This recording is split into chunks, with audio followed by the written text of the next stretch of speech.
Hi hello నమస్తే friends, ఎలా ఉన్నారు? అందరూ బాగున్నారా? ఈరోజైతే హాలిడే కదండి. నేను మా అమ్మ కలిసి పొలానికి వెళ్ళాము, మా అమ్మ వాళ్ళ పొలానికి. సో ఇక్కడ వచ్చేసి మిరపకాయ వేసాము. మిరపకాయలు బాగా పండిందండి, వచ్చేసాయి మిరపకాయలు.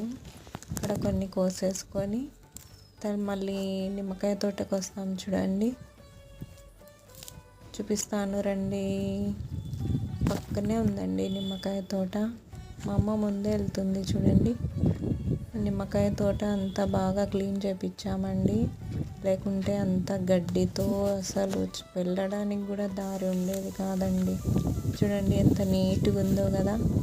సో మాకు కావాల్సినన్ని కొన్ని నిమ్మకాయలు తీసుకొని వచ్చేసామండి. వీడియో నచ్చిందా? నచ్చితే లైక్, షేర్, సబ్స్క్రైబ్. బాయ్.